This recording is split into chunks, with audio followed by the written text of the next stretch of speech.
What's up everyone, welcome to Battlemap Breakdowns. My name is Wes and today we're going to be looking at the Bandit Ambush that was used in episode 5 of The Keep. So if you haven't seen episode 5 yet, there are potential spoilers up ahead.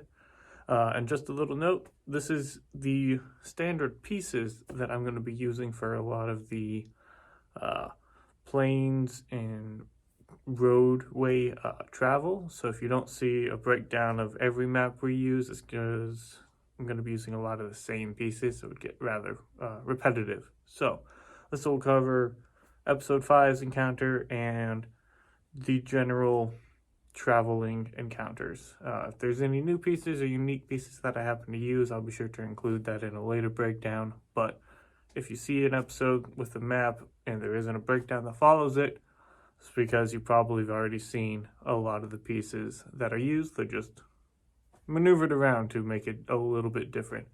So with that being said, let's go ahead and look at the Bandit Ambush. Alright, so as we do, starting at the base here, this is some more of that 1-inch pink foam that Lauren put together with some more of that vinyl type stuff put on top of it with the 1-inch grids marked out. Now, in order to set up what was a general campsite here along the road, I used mainly Dwarven Forge pieces, with a little bit of deep cuts mixed in there, and then some random other horses that you'll see. But starting off over here to the side, you'll see this is a piece we've seen before. This came out of the Dwarven Forge Dread Hollow. This was one of the topper pieces, also just decent scatter. And as with all of these, they break apart here and are fully modular. So this is just a little piece. This has a small forest train on it. This piece here, for a size comparison, is about 3 inches wide. You can see there, and it's about, I don't know, 2, 3, 4, 5, 6. We can count that out. It's about 6 inches long there. And you see it has the anchor magnet on the bottom. This is the pre-painted version. The tree that was on it, one of the small trees. This is a double stacked instead of just a single stack, as you can do with these trees. Now granted, all of these come apart, as they are all fully modular, as is Dwarven Forge Custom. Again, they make great trees. They all fit together. They are beautiful. This rock over here, this is off of the Dwarven Forge Aaron Thor. This is again pre-painted, so it doesn't have an anchor magnet. These just make great scatter. They go for their mountain pieces, but they also just make great rocks.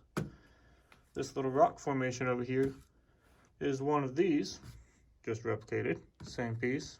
And then it has a couple of rock pieces, also from the Aaron Thor pack, that are stacked and pre-painted to make a neat little rock formation. You can see this comes to more of a sharp turn, but these here have a sort of flat surface, so you can put them up together. It's nice.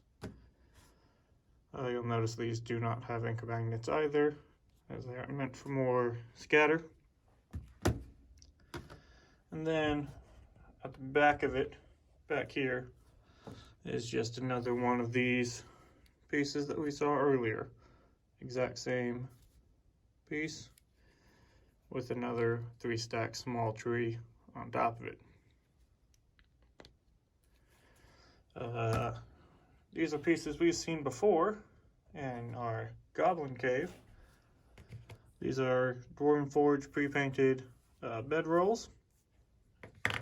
And these smaller ones are deep cut, unpainted, that I threw some paint on. A little bit of a dark wash here to make it dirty.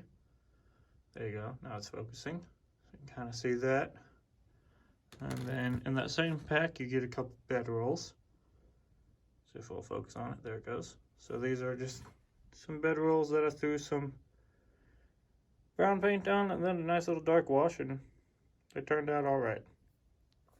And then this is another one of those deep cut wagon cart things.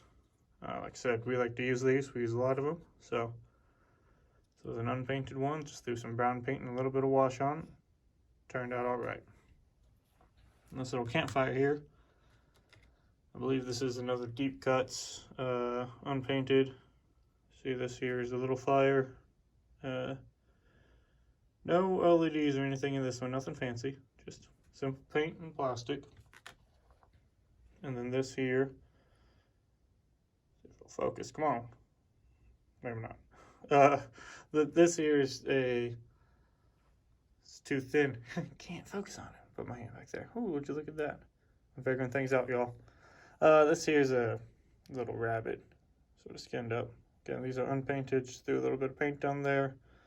I think for this rabbit carcass, I threw a little bit of tan with some warm gray and probably some red mixed in there to sort of get that going there.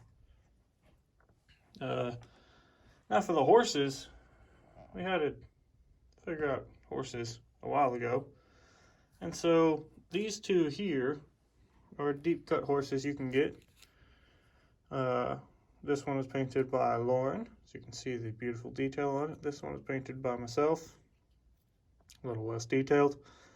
And these horses aren't bad, but you need a lot of them sometimes. So, what Lauren did is bought toy horses. You can see, these are really just plastic toy horses that we have then glued on an appropriately sized base. And you get a lot of different options here. This one's got red eyes, a little creepy. But they all work. And then our favorite, or at least mine and Garrett's, is this one, as we call it Derp. This is the derpy horse, because it just seems a little derpy in comparison to some of these other more, perhaps majestic animals. So, this is our favorite. This is Derp. Anytime we see horses, you're probably going to end up seeing Derpy around. So that was just sort of the horses in the campsite. Going over here, look, you can see our heroes off there in the corner. Down here, we have a small bit of scatter. This is a small tree. Again, this is a single stack versus the double stack that you can do. It's all modular, so it's all personal choice. And then this is a simple bit of scatter here. Has the small tree stump for that. It is magnetic for ankle magnets, and it takes up about a 2" by 2" space there, as you can see. Further up along back this way, we have another tree cluster. This was another one of these pieces, as we have seen before. Takes up a little bit less than a 2" by 2". Another one of these pieces that we saw stacked on the other side. Piece we haven't seen yet, which is a spire type with a dead tree coming out of it. This piece does not have an anchor magnet. This is also from the Aaron Thor pack. And then all of that was built upon another one of these pieces that we saw earlier. So they make good foundations, and again, they are somewhat angled, so you can do with them as you like. Kind of see some designs there. And then in the back here, we have another one of these rocks that we have seen before, and the large tree scatter. This is the non-modular sort of thin tree. I really like this one. It's a lot of fun to use. Breaks things up. And this is the large tree base, as you can tell. This goes into this large one, as opposed to the small one that I have misplaced. Here it is. So you can see just the difference between the large and the small is quite noticeable. If you take this small trunk here, pop that off. You would take this small trunk here and put it into this large trunk. You can kind of see the diameter difference, just to give you a rough idea. And then this large tree base has a single anchor magnet, and it takes up about a 3" by 3" square down there. But yeah, that's pretty much it. Alright, so that was the breakdown of the Bandit Ambush. Hope you enjoyed it. Be sure to come back next time that you see a map that hasn't been seen yet. And we will see you all then.